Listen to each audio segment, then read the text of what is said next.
Amy, I know a lot of your recent research has been around long COVID. We've had lots of clients who know people struggling with long COVID or have been directly. And this is a question that most researchers are going to hate. And I know you're not a doctor, so everyone's aware of that, but I'll ask you the question anyway. So let's just say hypothetically, you woke up with long COVID tomorrow morning. At this stage, based on what we currently know about the research that's been emerging since 2020 on long COVID, what would be your approach? What would be the way that you would go about tackling it? Okay, so some of the major topics that we're studying in long COVID, the first one that is actually, it's disconcerting, but is unfortunately, there's growing evidence for this topic, is that in at least some patients with long COVID, they're not fully clearing the SARS-CoV-2 virus. So the virus seems to be remaining in a low level amount, and we call that a viral reservoir in tissue. So for example, it clears from the blood, it clears from your nose where you get that nasal swab test done. So it's no longer in these obvious areas of the body, but a little bit of virus might remain in lung tissue, might remain in the tissue of the intestine, might remain in other body sites. And so that actually is pretty much one of the central areas of research right now.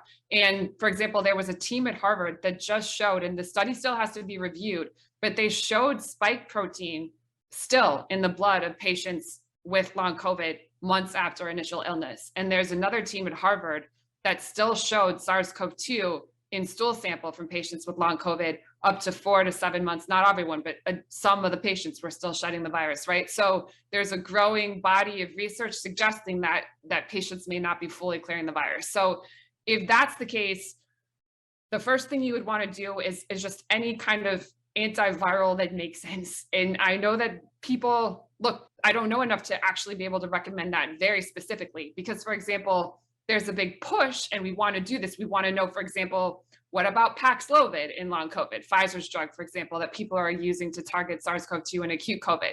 But there are a couple of variables there, which are, we're not exactly sure how well Paxlovid works in acute COVID right now. We're not sure a 5-day course is even enough for acute COVID, but, you know, give or take, there's some capacity for antivirals to be something that you would try to keep in mind, maybe, although we need to do clinical trials for this in long COVID. There was one Stanford case history where a patient had long COVID, and then they were given Paxlovid because they got reinfected with SARS-CoV-2, and then their long COVID symptoms resolved. So that's one case, and there needs to be a lot more research, but it's sort of a proof of concept that it benefited one patient, right? The other thing that I would say that makes sense to me to do is one of the sites of what we're calling SARS-CoV-2 reservoir. In other words, if the virus doesn't clear, that seems to be the most possible is the intestinal tissue. In other words, the virus gets into the gut of a good number of people, and some of it may be hiding out in the intestinal tissue of some patients. Now, if that's the case, you want to try to make the gut microbiome that we talked about before as balanced as possible, because when the gut microbiome itself is well balanced, those organisms sometimes create compounds that can make the environment less hospitable to pathogens. In other words, the healthy community creates certain molecules, and the healthy community by itself is less inflammatory generally.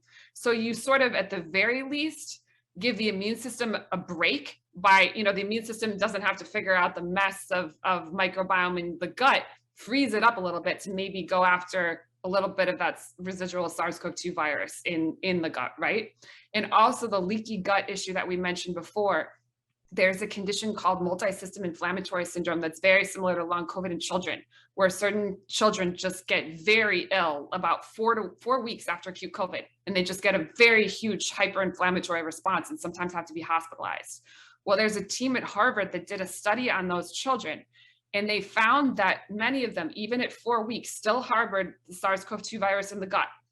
And they still had spike protein leaking into the blood, as we mentioned before, but they measured a metric of intestinal permeability, or in other words, leakiness, called zonulin.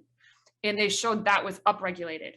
And in other words, the intestinal wall was allowing the SARS-CoV-2 spike protein to sort of leak from the gut into the blood, and that was catalyzing the most inflammation. So potentially then, again, whatever you can do to sort of improve leaky gut, keep microbiome in better shape, antiviral, stuff like that, right?